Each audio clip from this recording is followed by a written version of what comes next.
The Samsung Galaxy S26 Ultra is coming with some big changes and will of course be Samsung's most powerful phone yet, so hit subscribe now and we'll get right into it.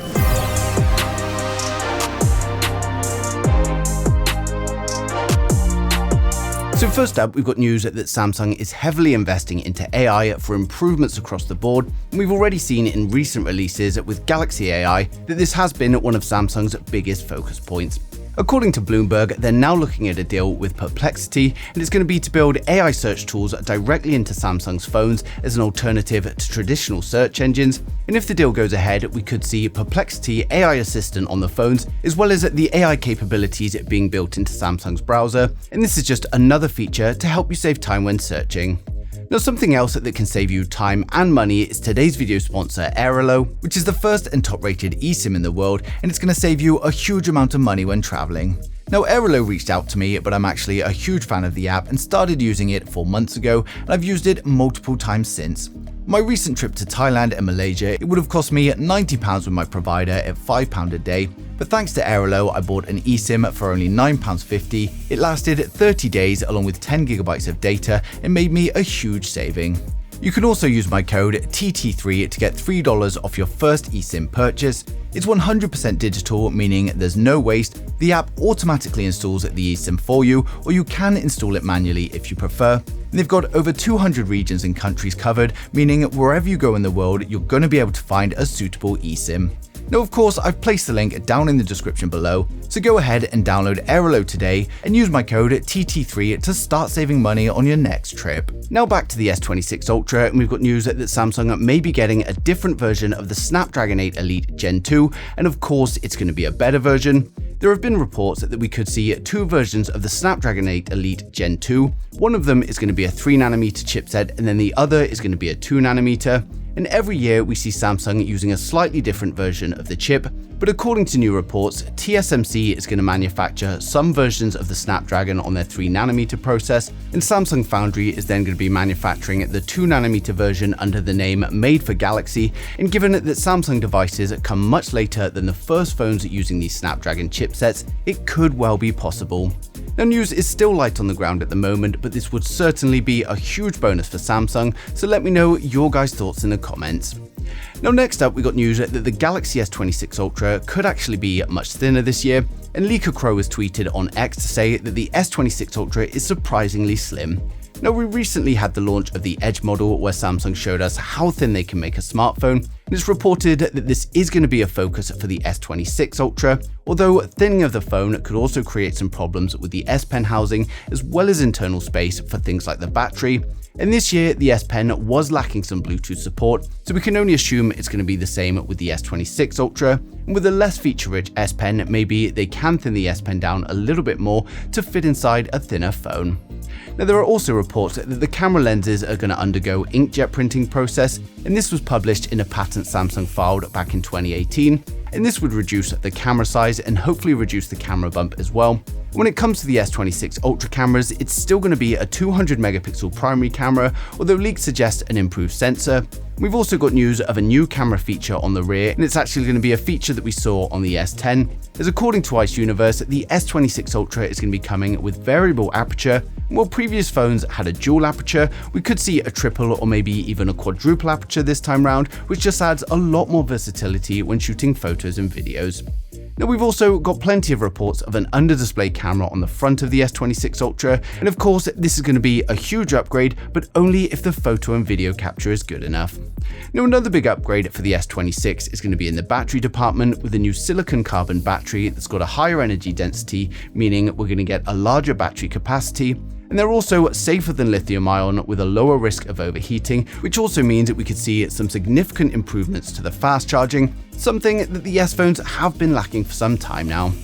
According to Benapro on X, the battery capacity of the S26 Ultra is going to be anywhere between 5,500 and 6,000 milliamp hours. And while we've got no news on the fast charging, I'm really hoping that we do see a decent bump this time round.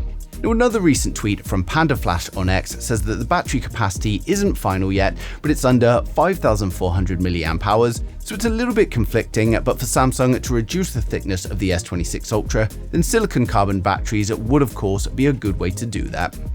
Now, for those of you excited for the Samsung Galaxy S26 Ultra, we're now going to run through the full specs, design, and the pricing to help you guys decide which one is right for you.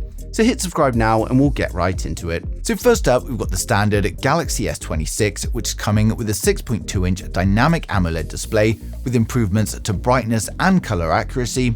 We get a 120Hz display with HDR10+ and a resolution of 1080 by 2340, and it's going to be protected by Gorilla Glass Victus 3.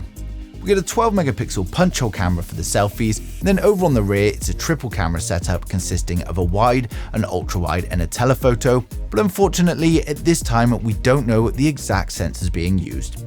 It's going to be powered up by the Snapdragon 8 Elite Gen 2, and it's coming with 12GB of RAM and up to 512GB of storage, which will be UFS 4. It's coming with a 4000 mAh battery with 25W fast charging and 15W wireless charging, and it will of course come with 5G, Bluetooth 5.4, Wi-Fi 7 and ultra-wideband support, and it's going to be launching with One UI 8 based on Android 16, and it's expected to launch from $800 in January 2026. Now next up, we've got the Samsung Galaxy S26 Plus, which may also be the S26 Edge, and it's coming with a 6.7-inch dynamic AMOLED display with improvements to brightness and color accuracy.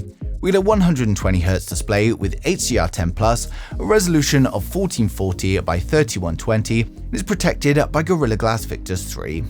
We get a 12-megapixel punch-hole camera for the selfies, then over on the rear it's a dual camera setup consisting of a wide and an ultra-wide, but unfortunately at this time we don't know the exact sensors being used.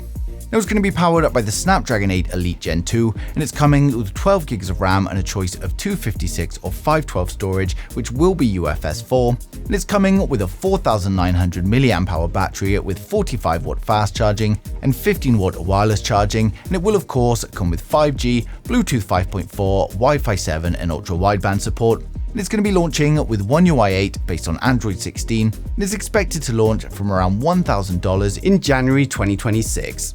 Now finally, we've got the most premium model, the Samsung Galaxy S26 Ultra, and the S26 Ultra is coming with a 6.9-inch dynamic AMOLED display, and again we've got improvements to brightness and color accuracy. We get a 120Hz display with HDR10+, and a resolution of 1440 by 3120, and it's going to be protected by Gorilla Glass Armor 3. Now there are many reports of the first under-panel camera on the S phone, and this is likely going to be an 8-megapixel under-panel selfie camera. Then over on the rear, we get a quad camera setup consisting of a wide, an ultra-wide, a telephoto, and a periscope camera. But again, at this moment in time, we don't know the exact sensors being used. It's going to be powered by the Snapdragon 8 Elite Gen 2 in all regions, and it's coming with 12GB of RAM and up to 1TB of storage, which will of course be UFS 4.